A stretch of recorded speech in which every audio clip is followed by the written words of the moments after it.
Welcome everyone. Today we are going to talk about one of my favorite subjects.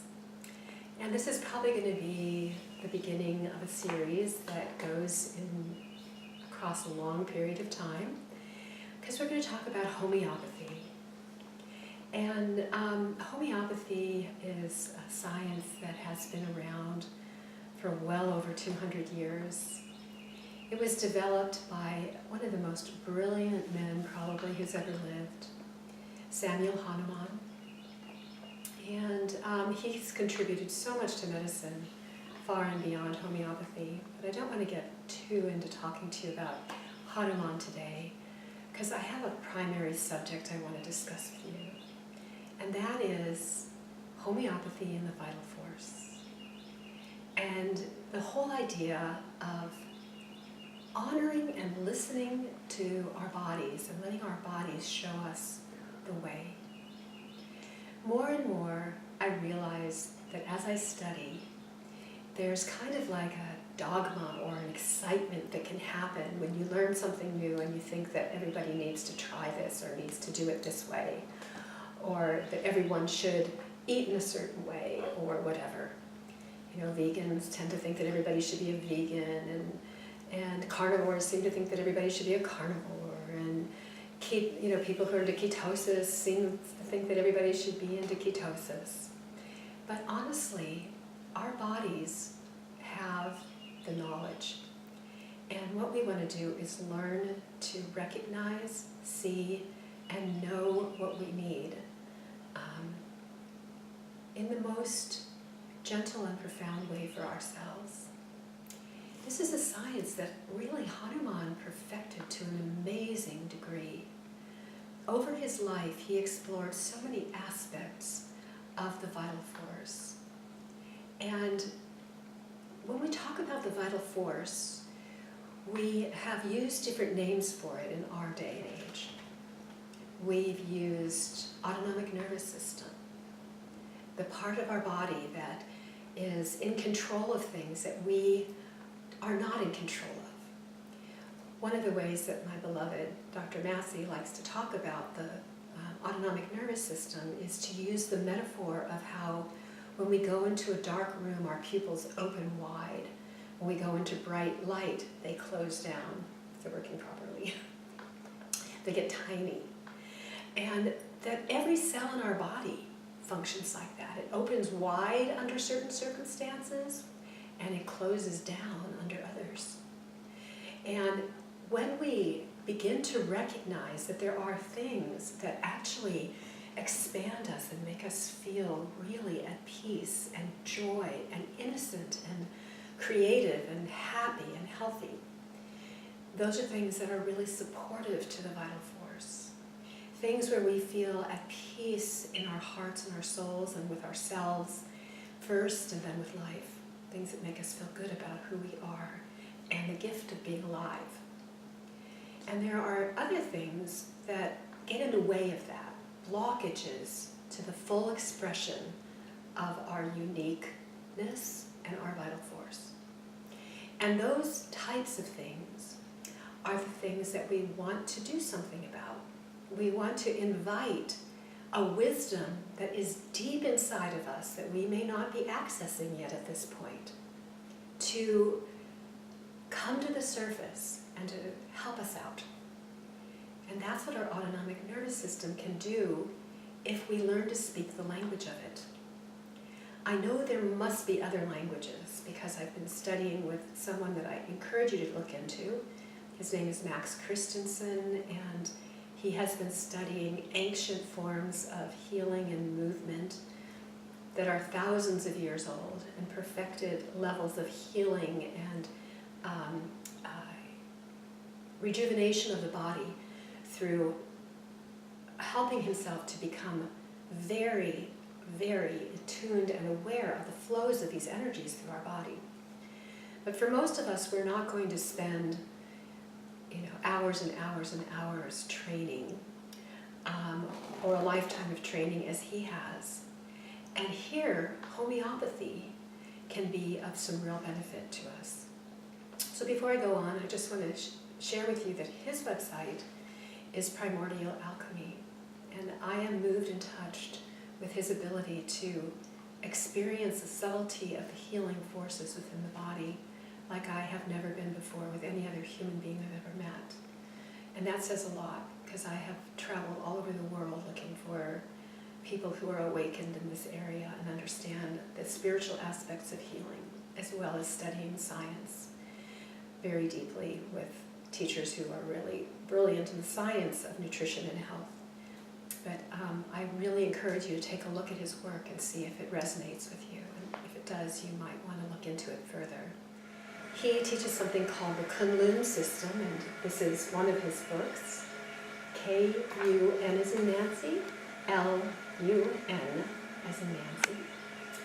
And I highly recommend that if you are at all drawn to understanding how movement and awareness of energy flows in your body can be of assistance to you in longevity and healing yourself, that you explore this and his website called primordialalchemy.com.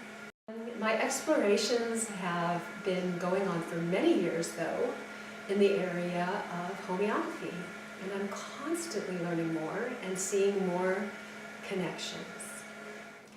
So we were talking about how the life force, we can understand that as the autonomic nervous system.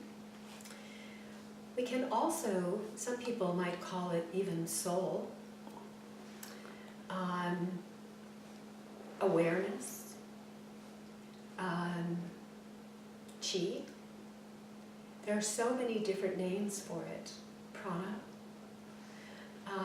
Many people will say it's much deeper than just prana. But the bottom line is that it appears that through homeopathy, which is a frequency language on one level, and that's how I understand it, as a frequency language, a communication skill, we can invite our autonomic nervous system to find answers for us for what is going on in our body. And it's a language of like meets light. The word in homeopathy is similimum, or similars, that we're looking for similars. So the idea is that if you have a symptom, you look for something in nature that would cause that symptom. And then you give a frequency of that to your life force. And your life force then will do its best to dilute that symptom in a way that's healthy and supportive and the best for you. And the way that it works for you is going to be totally unique. But the bottom line is that it typically, if it's the right remedy, will either immediately or over a period of time release the blockage so that you no longer have the symptom. And your body is freed of that symptom so the life force can flow fully into the area where you were blocked. It's really, really interesting. So I'm going to give you a quick example. You may have heard this before if you've listened to me, but I like this one because it's a very real one for most of us. There's very few people who haven't come in contact with an onion being cut or cut one themselves. And the interesting thing that we've discovered is that when one cuts an onion, 1,000 out of 1,000 people, in the type of testing that's been done in homeopathy, it's all done on humans. It's called provings.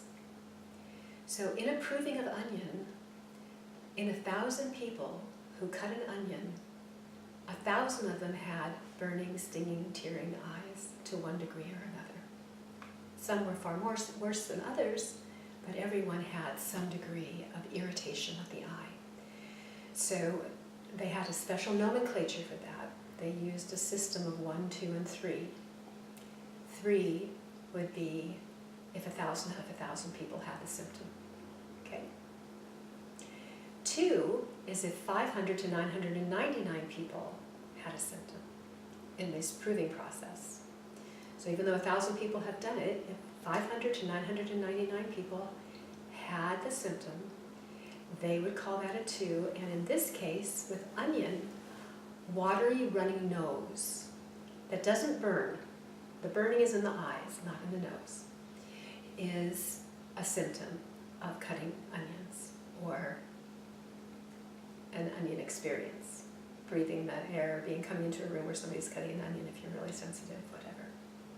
For some people, even eating an onion. And then 250 to 500 would be our level 3, and that's sneezing.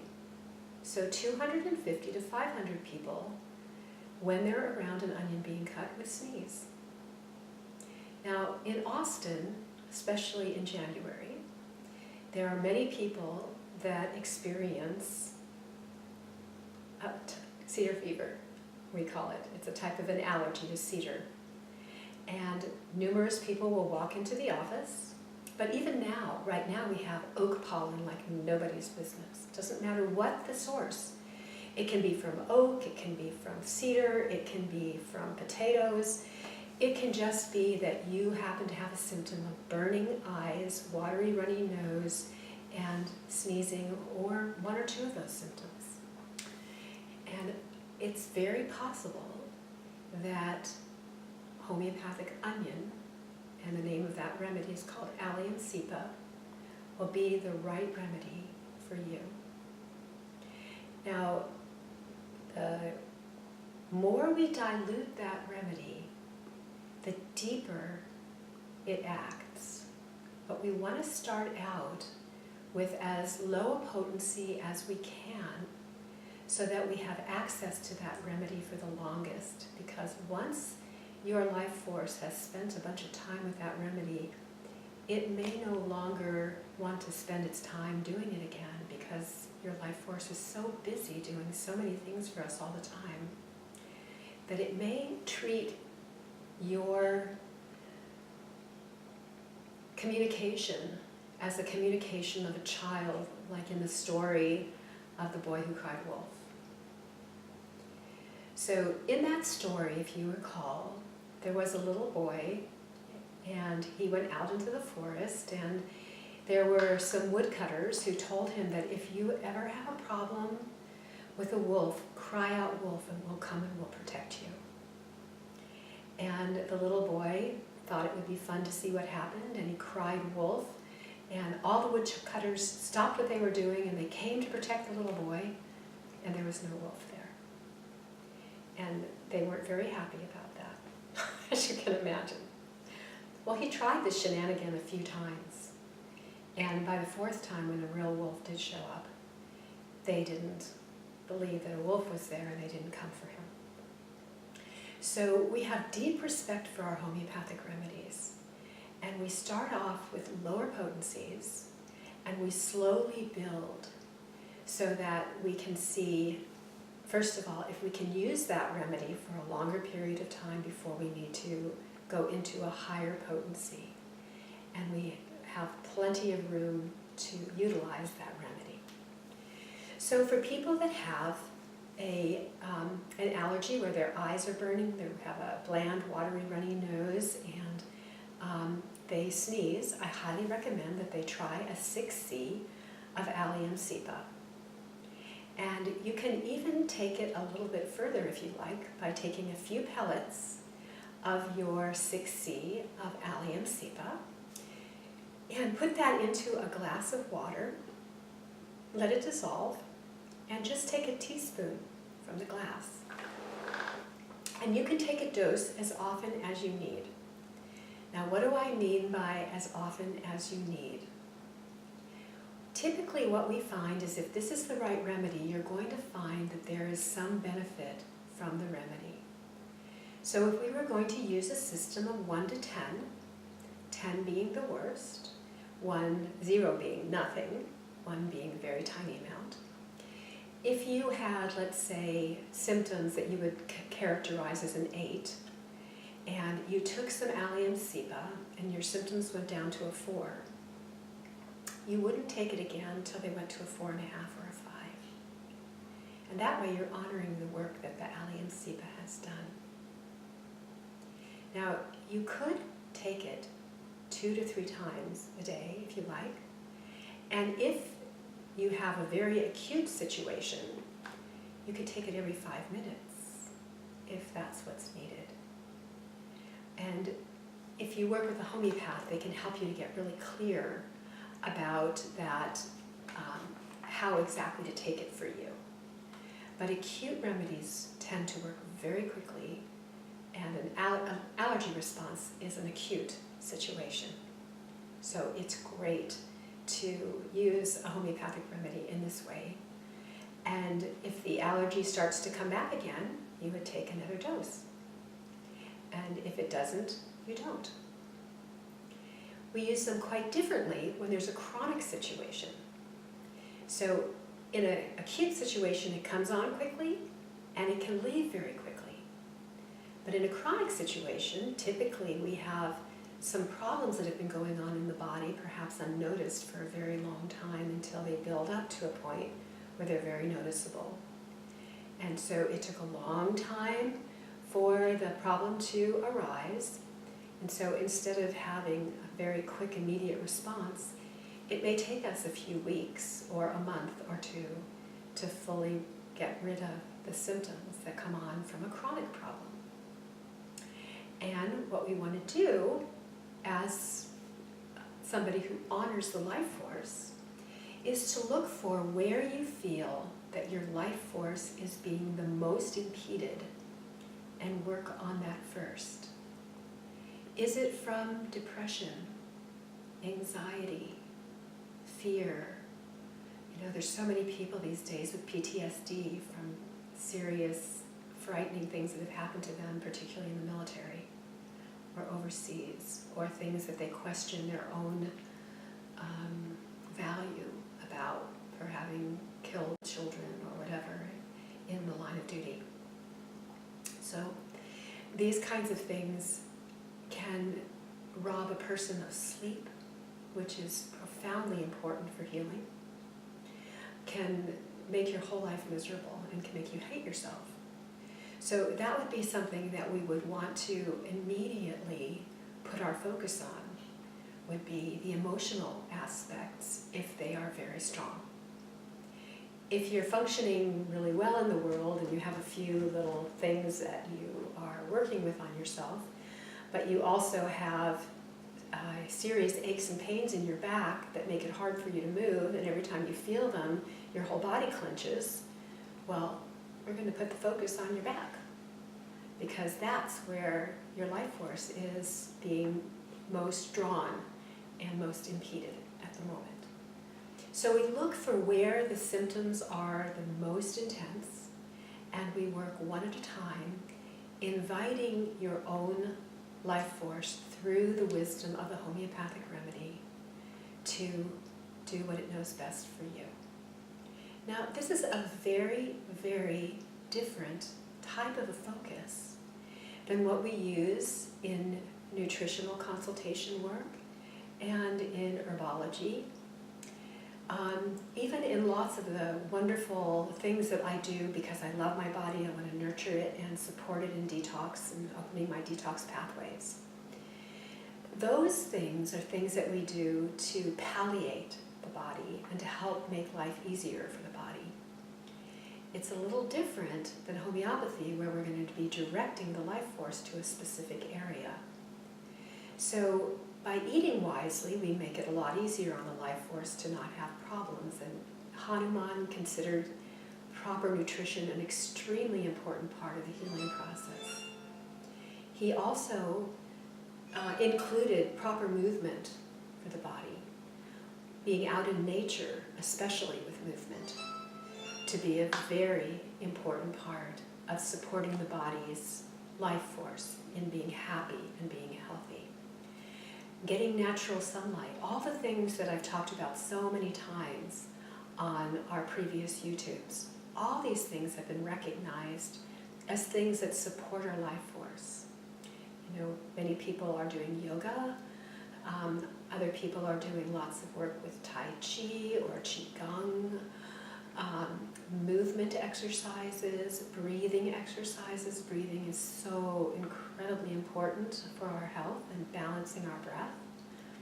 And you'll find that in Qigong and definitely in Max's work, there are very specific breathing practices that are taught that help us to support ourselves.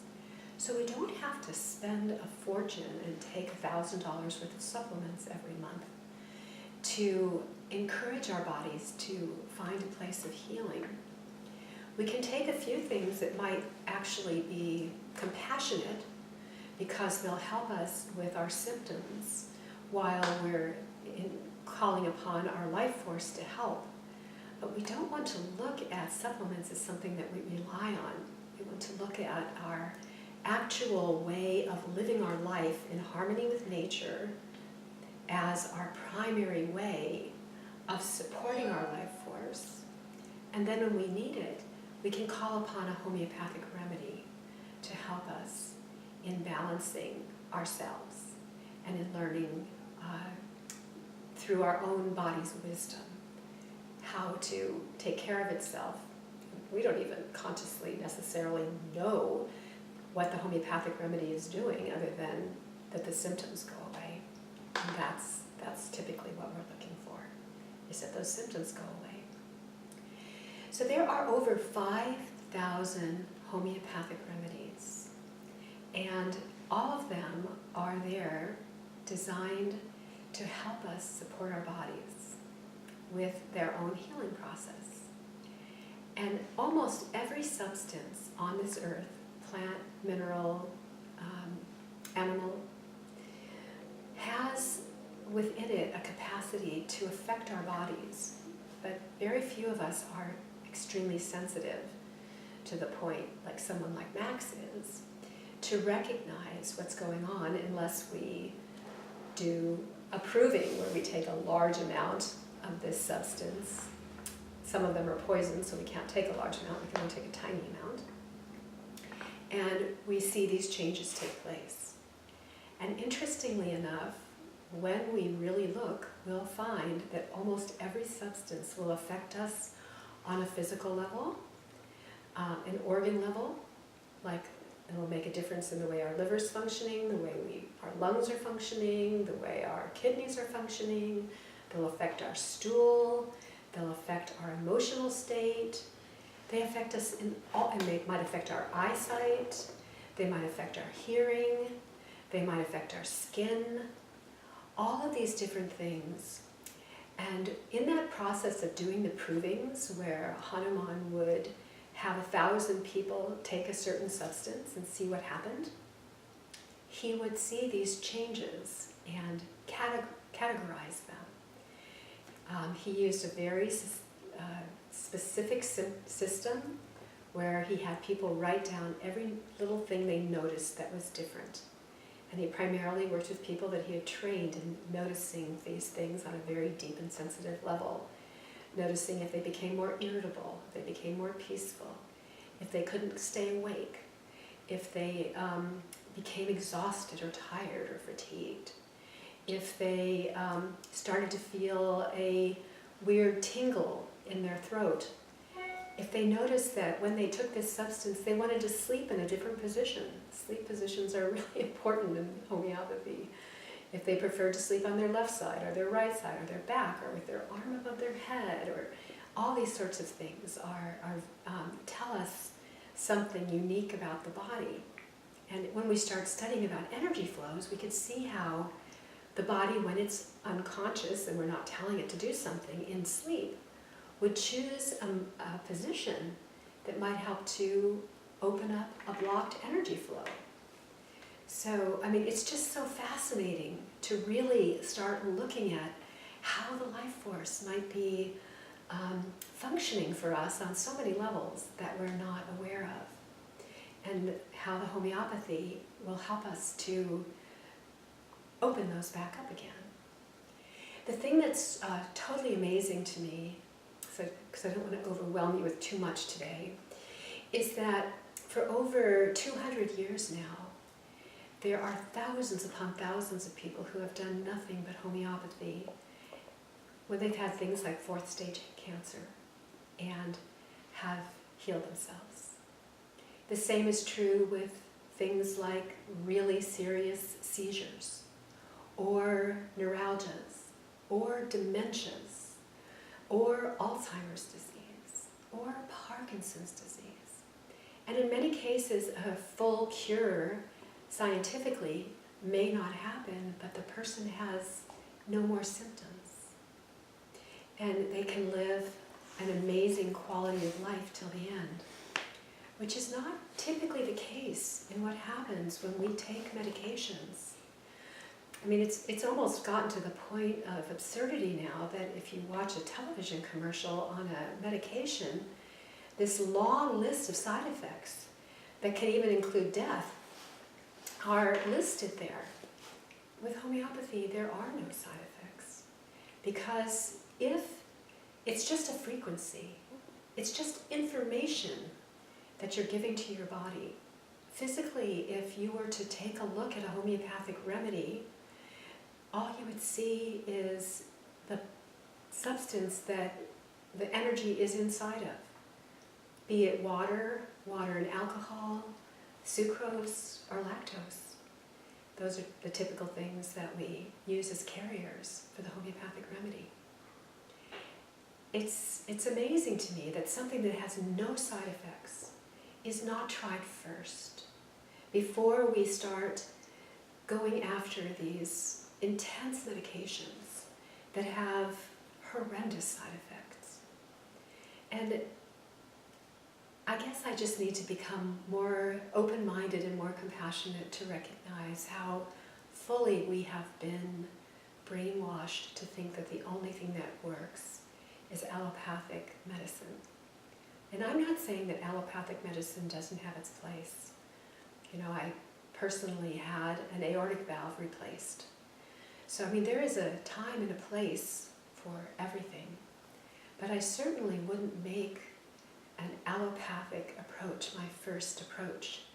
You know, the medications that were recommended that I take after the surgery, I used homeopathics within a few days, once I had my own freedom of space to do that with. And I did not take the meds because I knew, once I was fortunate enough to have someone in my life who had a pharmacy background, so once I found out what the meds were supposed to do, I found homeopathic remedies that did it for me instead.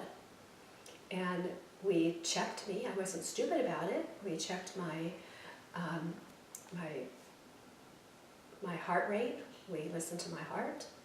I felt the level of pounding, because that was one of the big deals we were looking for, is we didn't want a strong pounding to be happening with the heart. And the homeopathic remedies took care of that, so I didn't need to take the medications. So I'm not saying be foolish about it and just, you know, believe in this. Let's be wise and look and listen and see if the body responds.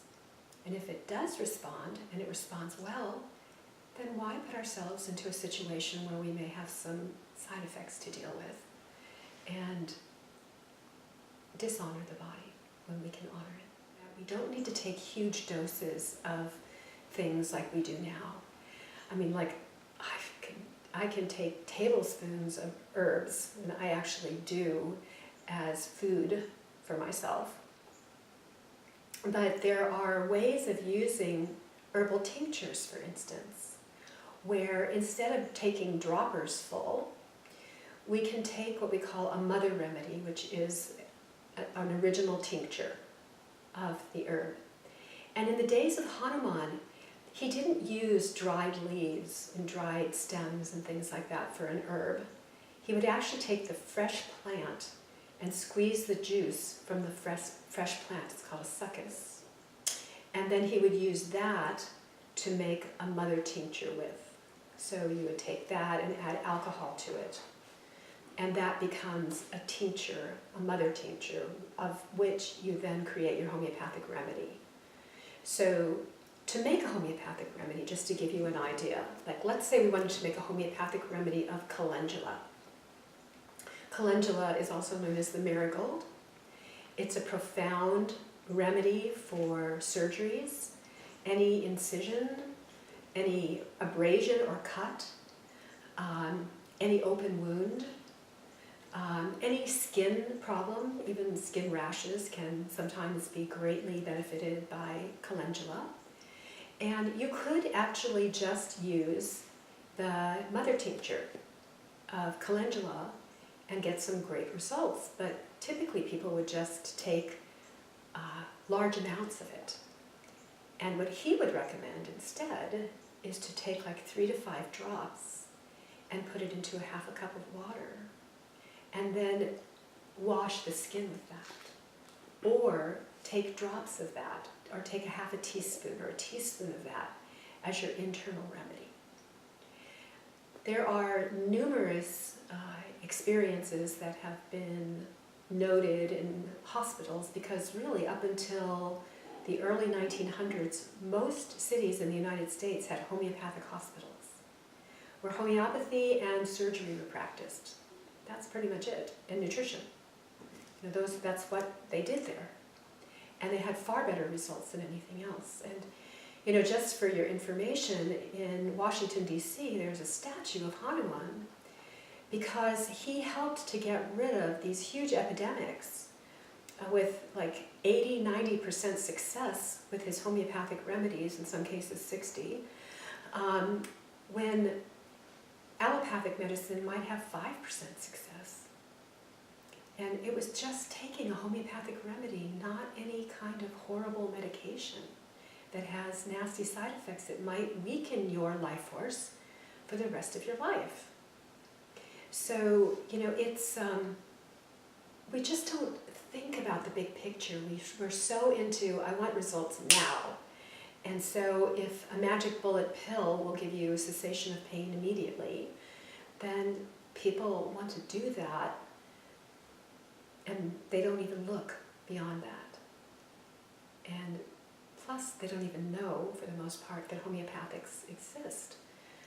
The majority of the people that come to see me, if I ask them about homeopathy, they might say yes, and I'll ask them what they've done, and then they'll talk to me about the supplements that they took and the herbs that they took, lumping homeopathy into the realm of naturopathy.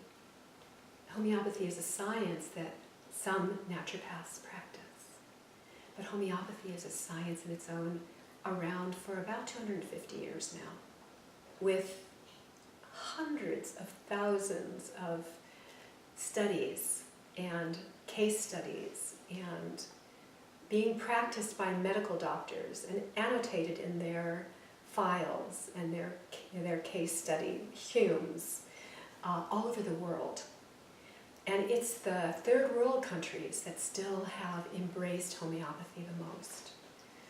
Places like India, many countries in South America, they still have you can still find homeopaths very easily. And typically they're medical doctors first.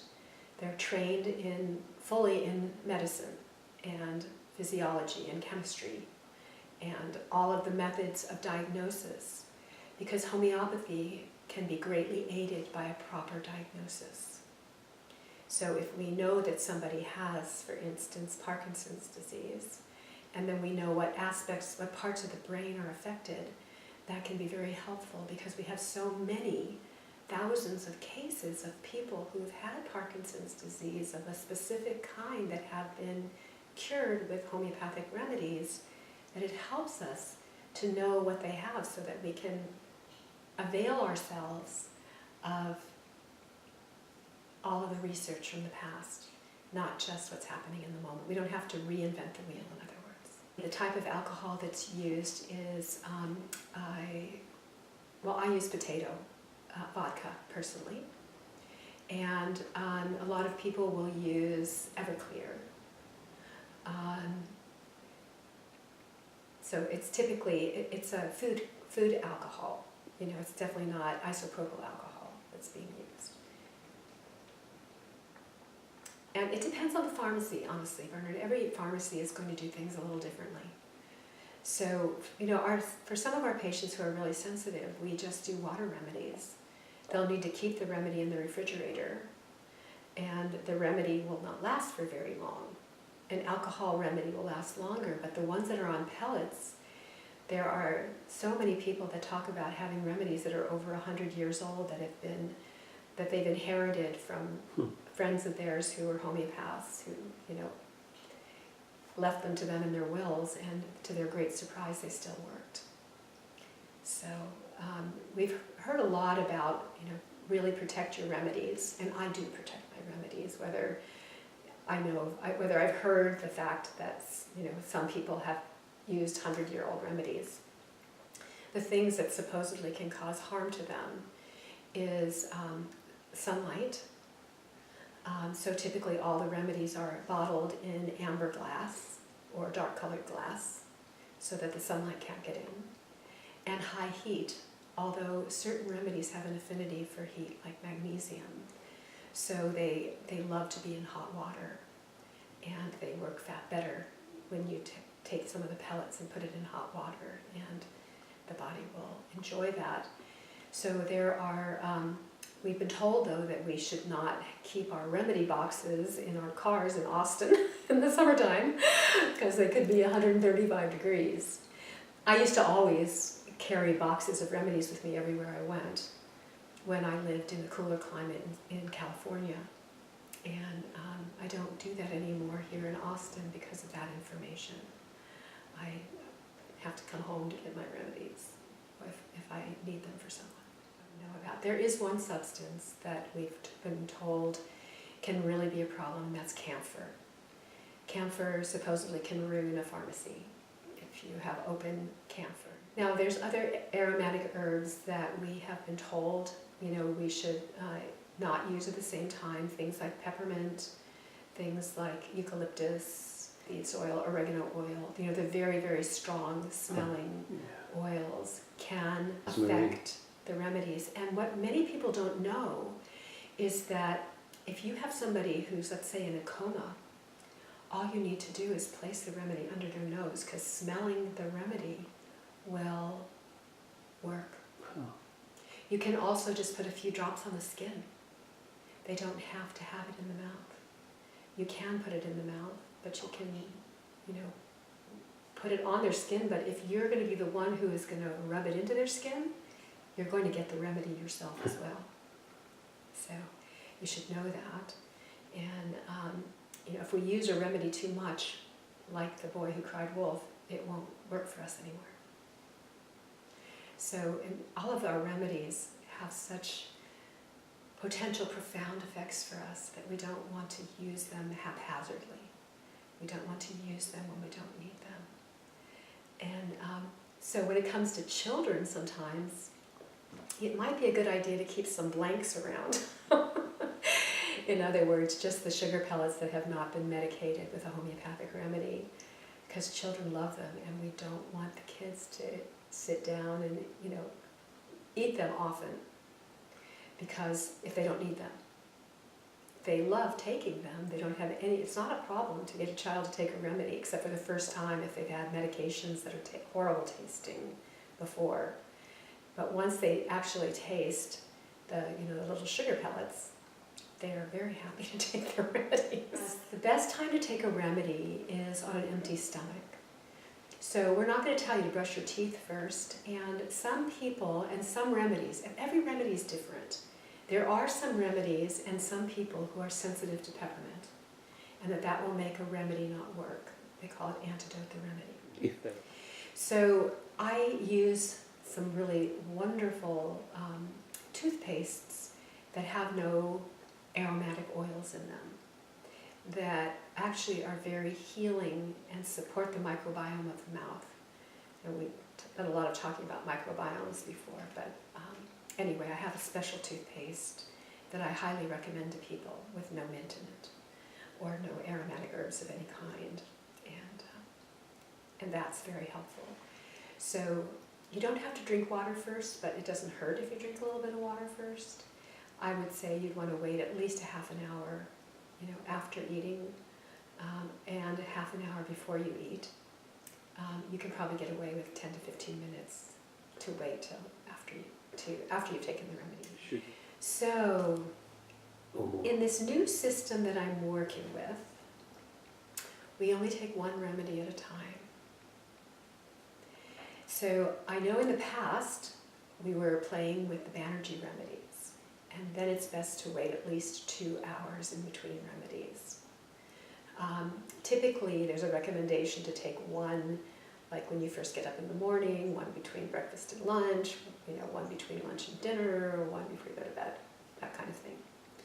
So you want to space them out if you're taking more than one.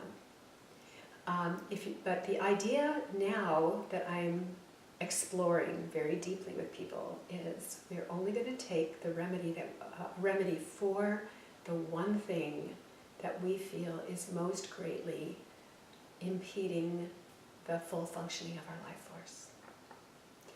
And then if an acute shows up in the meantime, so let's say we're taking something for somebody who has a beloved who has recently died of cancer, and that person was taking care of them until their death, and they were up, doing things for them all night long and hardly sleeping, and and in so much sadness and all the rest of it. We have an amazing homeopathic remedy for that called Ignatia. And let's say we have that person taking Ignatia, and then all of a sudden they get the flu. We'll stop the Ignatia, give them the flu remedy. Typically the flu will be gone within a few hours if we catch the right remedy, and we catch it as soon as it starts. If it's taken hold, it might take a few days, and they typically won't have the weeks of, or months of coughing and stuff coming up afterwards that most people do when they've had the flu. But we'll do the remedy for the flu, and then as soon as the flu is gone, we'll go back and take the Ignatia if there's still any remnants of deep sadness and exhaustion that's keeping them from functioning in the world on the level they want to. That's why, to me, homeopathy is a lifelong study. So there's a book called Materia Medicas, and the Materia Medica will go, maybe have as many as 10 pages talking about the uniqueness of a specific homeopathic remedy. There's also books called repertories. And a repertory will basically give us symptoms and all the homeopathic remedies in 3s, 2s, and 1s that work for that particular symptom. And they'll be in alphabetical order. So we typically would, of course, look at the 3s before we would look at the 1s. And we'll look for the symptoms that are up right now that are causing the most problem, and we'll try to repertorize based on those. So, let's say somebody has a back pain on the right side in the lumbar area. So we'll look for all the homeopathic remedies that are right lumbar back pain in the repertory. And if we didn't have a computer software, then we'll write those all down. And then we'll ask about the pain itself. Is it sharp and shooting? Is it aching and dull? Is there no pain when I'm lying down, only when I move? Is there worse pain when I first get up in the morning, but once I start moving, it goes away? Does heat make it better? Does cold make it better? And once we get an idea of that, there's going to literally be, under this lumbar back pain, sections that say heat ameliorates, cold ameliorates, heat aggravates, cold aggravates, all these different things. So we look for the specific symptom then. So we'll take that 5,000 down to maybe 5. And then we may know something about that person, something that's unique and peculiar about them, that matches one of those remedies. And then we have the remedy. So it helps for the practitioner to be very intuitive. It helps for the practitioner to know body language and to get a sense of when they say something, if a person opens with it or closes with it. If their breath changes, if their color changes in their skin, if their eye positions change, if they look down at the floor. All these things will help to guide us if we can't get the person to speak to us. The case-taking skills are very important for the homeopath. To be a really good listener, to ask questions where it gets the patient to do a lot of talking and explaining. And some of the most important parts of this are what we call etiology for almost everyone, which is what was happening just before the symptoms started. So we also start educating our patients to become more aware of their own lives and to start looking at, isn't that interesting? I ate the whole thing and then afterwards I had a stomachache. I can't believe I ate the whole thing. So it's just, starting to notice that certain things might have a karmic effect. They might be, you do this and it causes that. Right. Or, you may have had a severe emotional shock. And then after that shock, or you may have had a car accident, or you may have been playing basketball and you didn't think anything of it, but, the basketball hit your head.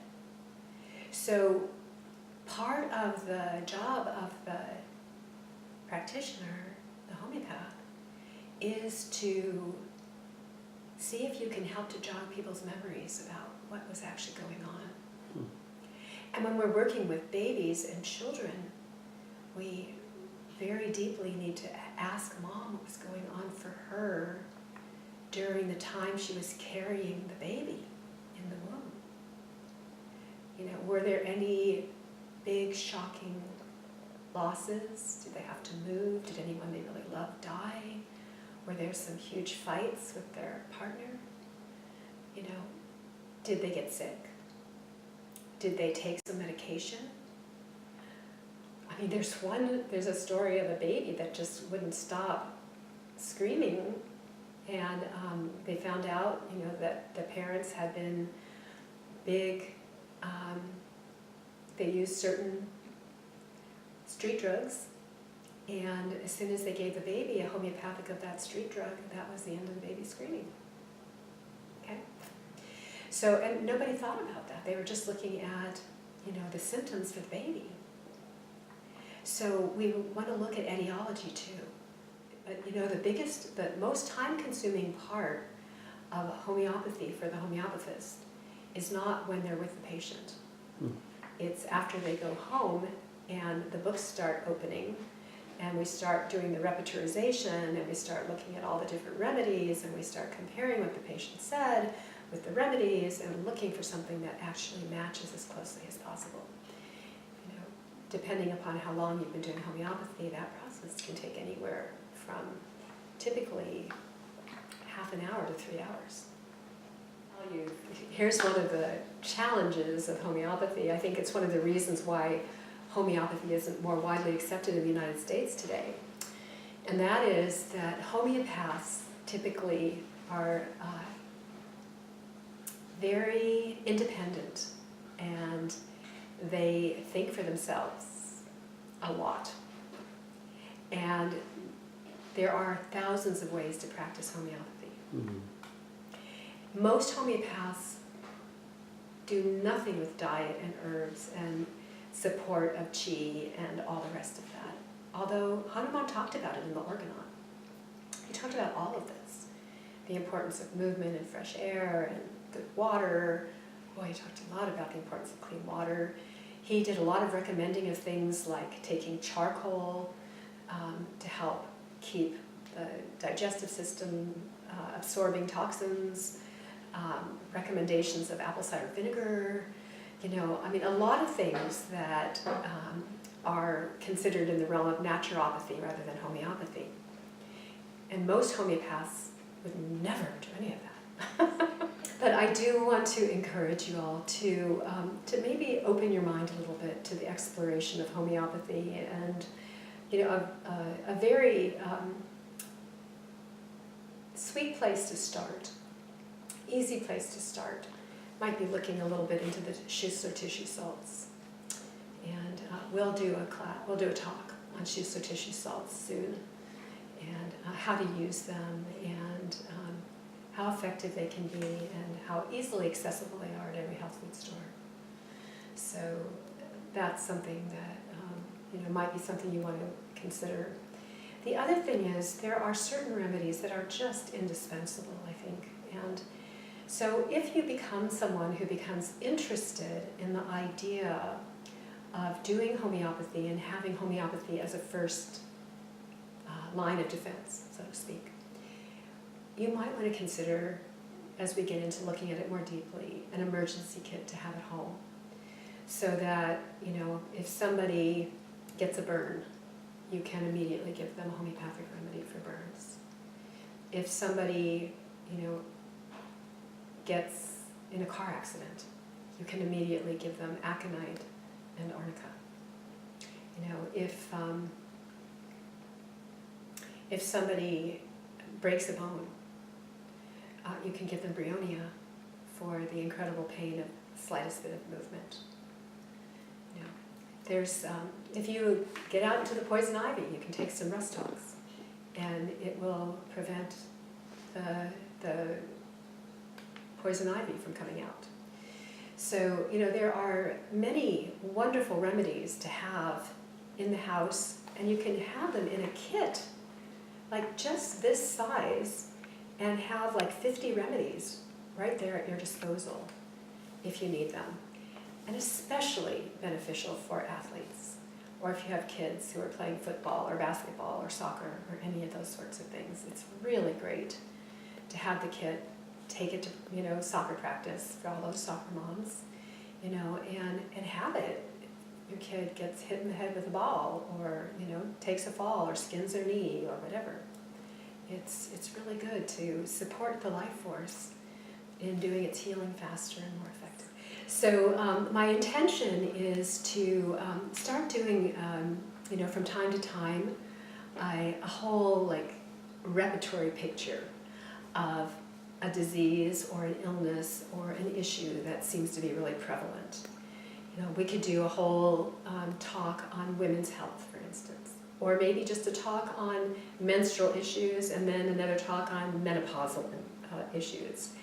And we might want to do a talk for men on the prostate issues and erectile dysfunction. We might want to do a talk on Alzheimer's disease, a talk on all the research and case studies that have been done for Parkinson's disease. I really want to do one on autism, but we'll expand it to the inclusion of what Hanuman would also include, which is lifestyle support with the homeopathy. And I'd love to invite all of you to join us on our website at awakeninghealth.com. And feel free to email me at meridiangrace@gmail.com.